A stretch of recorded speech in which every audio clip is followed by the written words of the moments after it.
I'm Adam Anderson. I was a student of Diana Fisher's at Wilson High School a few years ago, when I made this model. Now I'm a student at the University of Chicago. So what I'm going to be talking about is a model that I made 3 years ago that basically deals with the effect of anthropogenic CO2 emissions on global warming. And so what I'll do is sort of give some general background of global warming, which chances are you already know. Then I'll describe sort of climate modeling in general, this model in particular, and maybe if there's a little bit of time left over, sort of the role of modeling in making policy decisions. So it's no surprise that over the past 100 years, and in particular over the past 40 years, surface temperatures on the Earth have been increasing at kind of an alarming rate. And during that same time, of course, atmospheric CO2 concentrations have also been increasing. This is a graph of CO2 concentration from 1960 to a few years ago, I guess. And you can see there's a huge dramatic increase. And that is, of course, due to the fact that we're burning a lot more fossil fuels. We're putting an enormous amount of CO2 into the atmosphere. And there's pretty much a consensus now that the reason why temperatures have been increasing is because of the fact that CO2 is increasing. It's due to this greenhouse effect where gases like CO2 or methane and water vapor absorb more infrared radiation than do other gases. And as a consequence of that, as you increase the concentration of CO2, you increase the atmospheric temperature.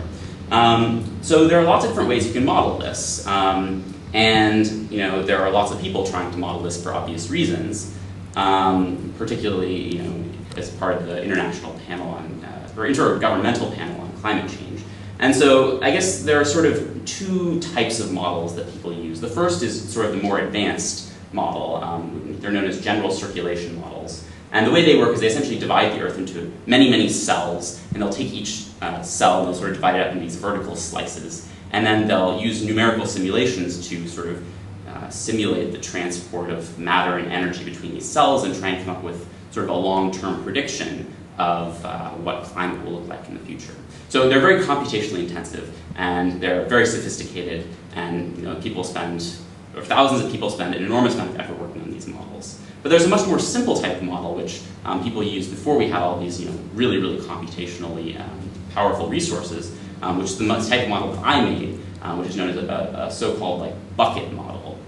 And so it's very parsimonious and easy to understand, but at the same time it can generate useful predictions. And so the idea behind a bucket model, why it's called a bucket model, is you kind of think of the atmosphere as this bucket of energy, and the amount of energy that determines the temperature. And there's solar radiation coming in, and solar radiation, or the Earth's radiation coming out, and that's sort of the basic model, and you can make it more complicated.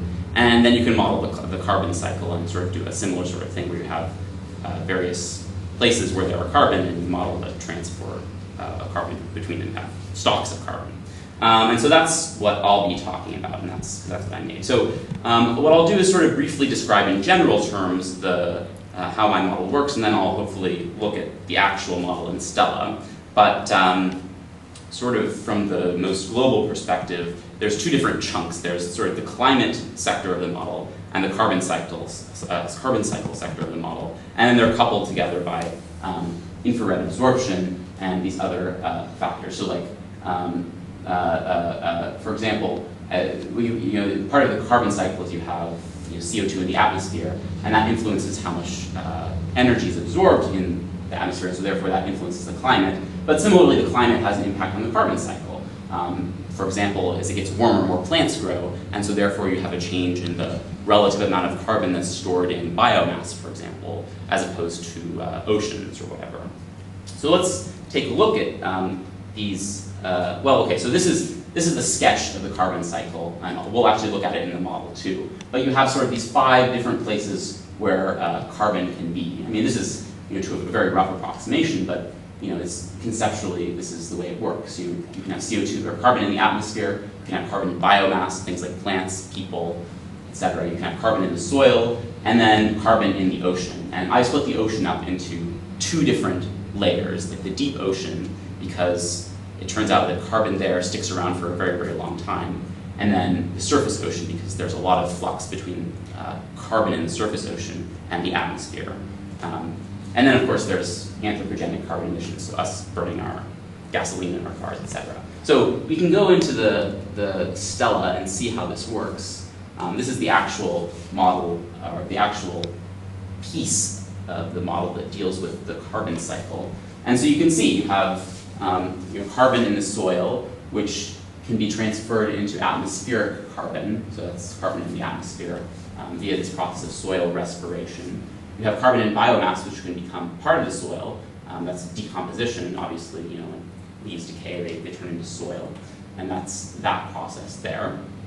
And then there's this connection between carbon in biomass and atmospheric carbon, because, well, carbon in biomass can emit carbon through decomposition and such.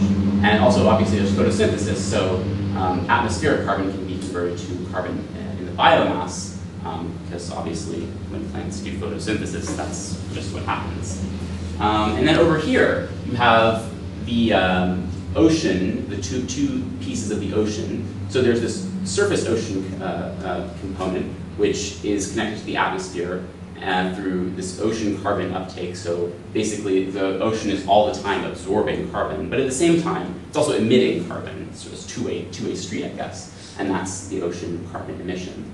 And then there's the deep ocean carbon, and the reason why you model the deep ocean differently is because, first of all, it's not connected directly to the atmosphere, it's only directly connected to the surface ocean. And also, it takes a really, really long time for carbon from the deep ocean, because it's so far down there, to actually get anywhere else. So I guess the lag time, or if you want to call it that, between for carbon in the deep ocean is very different than carbon in the surface ocean. And so there are these two processes that are known as upwelling and downwelling, which connect deep ocean carbon with the surface ocean carbon. So that's the carbon cycle, roughly. And then there's this other climate component to the model, which we get, we get when we go up here, which is quite a bit simpler and involves sort of this bucket process that I was talking about, or bucket feature that I was talking about earlier. And basically you just have one stalk that represents the affected atmospheric temperature and the effect of sun's warming and the effect of what's called like radiative cooling. So basically, you have this hot body, the Earth in space, and so it's going to be radiating heat all the time. And sort of the steady state of this is then the effective atmospheric temperature that you have. And there's lots of variables that contribute to this, like the albedo, for example, which is how much solar energy is reflected. And there's also the effect of CO2, which I'll discuss in a minute. So then you can couple these two models together, because they're kind of two independent models, and you can stick them together with various connections. And oh dear, what have I done? Right. Here it is. So here's the connected model. And the primary connection between the two, obviously, is the effect that CO2 has on increasing the amount of radiation that is absorbed by the Earth. And so that is sort of embodied in this term here, which is it's called CO2 radiative forcing. This is sort of the terrible, terrible term that people in climate modeling use. And basically that's just dependent on atmospheric CO2 concentration, and that simply increases the amount of power that's absorbed by the Earth from the sun. And that's the primary coupling, but there are others which I'll talk about later. So that's sort of the gist of the model. It's kind of large and difficult to talk about all the pieces in great detail in this presentation, but we can go back and I'll sketch a few more general features of it now. So let's go back to where I was. So we described the climate sector, the carbon cycle, and now so we have this sort of basic model of the way the atmosphere and carbon cycle works, but there are other interesting effects, these feedback loops that you need to take into account. And these feedback loops are really important because these are the things that are going to determine whether global warming is a runaway process, where we make the Earth a little bit warmer and it just keeps going on forever, we've destroyed the Earth already, or whether global warming is going to be sort of a stable process where even if we stop burning all our fossil fuels today, climate would return to sort of normal over time. And so I incorporated 3 feedbacks into the model. 2 of them are pretty well known, one is slightly lesser known. But this is probably the most commonly known one, it's the ice albedo feedback. And the way it works is, if you think about it, as the Earth warms, ice melts, and so therefore more ground is exposed, and the Earth on average tends to become darker, which means it absorbs more solar radiation. And so that sort of means then that as the Earth gets warmer, it has a tendency to get even more warmer. And so that's known as the ice albedo feedback, and albedo simply refers to the amount of solar radiation that's absorbed by the Earth. And so you have temperature, which changes the albedo, which then increases the amount of solar radiation absorbed, which then feeds back and increases the temperature again. So that's an example of a positive feedback loop, which is incorporated into this model. Another one, which you might come up with if you sat down and thought about it for a while, is this biotic growth feedback, which is another terrible, terrible term. But basically all it refers to is the fact that if you have more carbon dioxide in the atmosphere, it warms or increases the temperature of the Earth. But as the Earth is warmer, that means that more plants can grow because plants can all of a sudden start growing in places like Antarctica.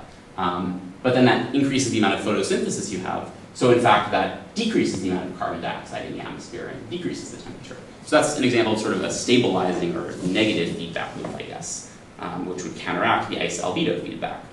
And the last feedback that I included is something that maybe you wouldn't think of off the top of your head, but actually it's kind of interesting. It's called the solubility feedback. So we talked earlier about how the oceans absorb a lot of carbon, they absorb a lot of CO2, but the rate at which they absorb CO2 turns out to be dependent on temperature. And there's not a very strong dependence, but it turns out that if you, as you increase the temperature of the Earth, or the atmosphere, the oceans absorb less carbon. And so that's basically what happens in this feedback loop. As atmospheric CO2 increases, temperature obviously increases, but CO2 becomes less soluble in water, so you have less ocean CO2 uptake, and therefore more atmospheric CO2. And this ends up being a positive, weakly positive, I guess, feedback cycle. So yeah. So then the next thing you might wonder is, does this model actually work? That's kind of important, I guess. And so you can make it actually reproduce the atmospheric CO2 concentrations rather well. This, on the time axis, is years from 1960, because that's when basically reliable atmospheric CO2 data started being taken. The blue line is atmospheric CO2 concentration predicted from the model. The red line is the actual CO2. And so the agreement is actually, you can get it to be very, very good, based on historical data at least. And similarly, and so this is just the difference between the actual and modeled CO2 concentrations during this period from 1960 to 1996. And you can also check the temperature roughly agrees. Obviously there's a lot of variance in the observed atmospheric temperature, but you can get it to reproduce, the model to reproduce it up to this random variation pretty well. And so the next thing that you want to do is test some different scenarios out, see what happens if you tweak, or see what happens if we don't do anything about our CO2 emissions, or if we do a lot of stuff about our CO2 emissions. And so if you look at emissions data from 1960 to 2002, other than the 1970s oil shocks, the pattern is roughly exponential, and you can do a simple regression and see that the growth rate was about 2.25%. And so you might ask yourself, what happens if we continue increasing our emissions at this same rate? And you can plug this into the model, and you find that atmospheric CO2 concentrations increase from, I think they're a little under 400 parts per million today to 616 parts per million, and atmospheric temperature increases by 1 degree centigrade by 2050. And if you compare this with other models, it's a little on the low side, but it's very much seems like a reasonable prediction. So that's sort of like the worst case scenario. Then you might, and this is a graph of atmospheric CO2 concentration in years from 1960, I think. This is the model prediction, and this is effective atmospheric temperature in Kelvin. So then, another scenario is what happens if the Kyoto Protocol works? And so the Kyoto Protocol basically says that countries have to reduce their CO2 emissions to around 1990 levels by 2012. And probably this isn't going to happen, but suppose it did. Suppose that the Kyoto Protocol was fulfilled by 2012, and emissions were constant after that. If you do that and then you run the same model, you see that CO2 concentrations don't increase nearly as much as they do in the worst case scenario. They increase to 485 parts per million, and the mean temperature increases by about half a degree by 2050. And so, that's bad, but it's not as bad. It's about half as bad, in fact. And again, you have these are the plots of atmospheric CO2 concentration on the top and effective atmospheric temperature on the bottom in years from 1960. So you can see it's not quite exponential. It's sort of, the growth rate begins to decrease a little. And the last thing that you might think of is like, what is the best case scenario? And so there's this interesting economic model, or environmental economic model, called the environmental Kuznets curve, which is something that happens with a lot of different pollutants. I think sulfur dioxide has followed this pattern. And what happens is, societies pollute a lot as they're developing, but eventually this is per capita income on the bottom. Eventually, as they reach a certain point of wealth, they realize that it's not worth polluting, or polluting has all of these really bad consequences which they're willing to pay to clean up. And then pollution starts to sort of level off. And so this has been observed with many, many different pollutants, but it hasn't yet been observed with carbon dioxide. We haven't reached the peak of the Kuznets curve. But it's plausible that maybe this would happen eventually. And so the best case scenario you might think is, suppose that right now we are at the peak of the Kuznets curve, and CO2 emissions are going to, you might say, what happens if CO2 emissions start decreasing now and continue to decrease? And so you can actually throw that into the model as well. And so this is the historical CO2 emissions from 1960 to probably about 2002, I think. And then this is sort of a prediction of what a Kuznets curve might look like if we were at the very top of the Kuznets curve now. You can plug this into the model and see what kind of warming you get. And you see that global CO2, atmospheric CO2 concentration still increased to about 465 parts per million. Global mean temperature increases about 0.44 degrees centigrade by 2050. So it's not significantly better than the Kyoto Protocol. And these are the graphs. You can see it starts to level off a bit in CO2 concentration, and you see that atmospheric temperature begins to level off. So I think I probably fulfilled the time that I have to talk here. So anyway, that was sort of the model I created.